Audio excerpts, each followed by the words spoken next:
Assalamualaikum warahmatullahi wabarakatuh. Ini tanggal 20 September. Berdasarkan Undang-Undang Dasar Pakem Dunia yang terkandung dalam Al-Quran Hadis sebagai petunjuk tuntunan Rasulullah dalam Pakem Dunia, dan itu mental manusia di seluruh dunia, dan Al-Hadis merupakan keadilan sosial ekonomi kerasulan yang adil dan seimbang. Berdasarkan berpegang pada Al-Quran Hadis, maka surat perintah Allah 11 Maret yang saya tetap sampaikan pada kepala negara bangsa di seluruh dunia. 1. Setiap kepala negara wajib melunasi utang negara bongkar kerewetan bangsa.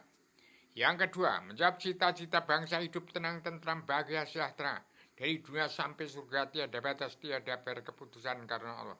Yang ketiga, menghutankan hutan kawasan yang patok bangsa Belanda yang sekarang sudah gundul harus kembalikan kembali. Itu rumahnya jin, setan, hewan, siluman, iblis, dan dajjal. Dan seluruh umat Allah sekalian bangsa bernyawa yang di alam semesta, di atas bumi, di kolong langit, di bawah sinar matahari, bulan, dan bintang. Yang keempat, harus bertanggung jawab 2/3 jumlah bangsanya yang masih hidup di bawah garis kemiskinan. Yang kelima, harus membimbing bangsanya untuk revolusi kesehatan mental sedunia, untuk perubahan alam zaman secara agama. Pegang peran penting dalam revolusi kesehatan mental sedunia. Hanya politik yang artinya politik pindah ke agama. Yang keenam, kepala negara yang wajib menjaring, menggiring, menyaring umatnya masuk ke adang selamat kondong Rasul, belajar ilmu agama Amaluddin Ma'rifatullah. Soal mau ke surga agama Kristen, Islam, Buddha, Hindu silakan. Yang ketujuh, setiap kepala negara wajib andil dalam perdamaian dunia, menangkis kesenjangan sosial global ke arah keadilan sosial ekonomi kerasulan yang seimbang secara global yang harus dimulai dari bumi pertiwi. Demikian saya sampaikan kepada seluruh keturunan Adam Muhammad di seluruh kepala negara bangsa-bangsa di seluruh. Ini kitab ini yang sudah sampaikan Pak Prabowo Subianto, yang saya sampaikan sejak Presiden kedua Soeharto tahun tanggal 18 Maret 1996 kala itu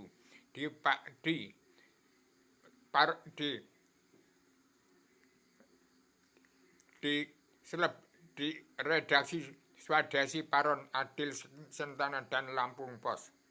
Demikian saya sampaikan secara adil, universal, konseptual, koheren, konsistematik, komprehensif, bebas bertanggung jawab.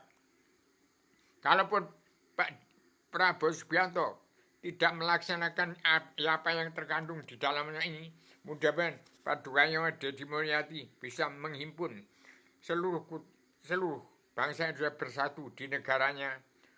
Petani, pedagang, kaum buruh, jangan satu pun anak manusia dibunuh di bumi pertiwi ini. Soal di atas mau rame-rame, kalau masih ada dunia dalam mulut politik, kalau masih politik di Pak Prabowo Subianto, hati-hati ya. Saya khawatir kalau nanti sampai ada politik masih berjalan di Pak Prabowo Subianto, tidak menepati janji, tidak kembali pada Sabta Marga, tidak kembali pada Al-Quran Hadis. Hati-hati. Petani, pedagang, kaum buruh, TNI, ABRI, dan Kopassus harus memihak pada rakyat. Soal orang-orang di atas yang masih mempermainkan politik, serahkan pada Pak Prabowo Subianto, terserah. Tapi rakyat, petani, pedagang, kaum buruh yang aturan asetnya sudah digulung untuk melestarikan Nusantara, bumi pertiwi, untuk pembagian petani, pedagang, kaum buruh, TNI, ABRI, dan Kopassus yang sekarang sudah jerit kepati. Mas, ini gara-gara sesuap nasi.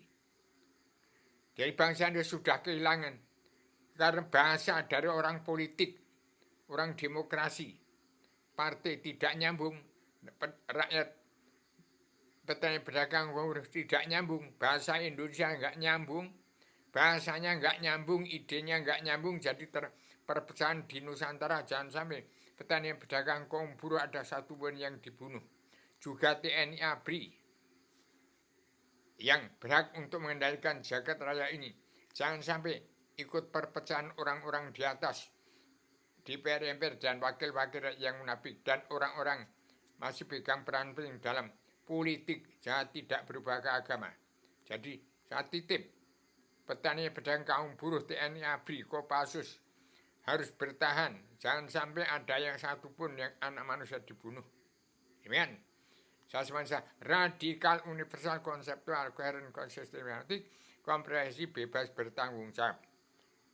Assalamualaikum warahmatullahi wabarakatuh.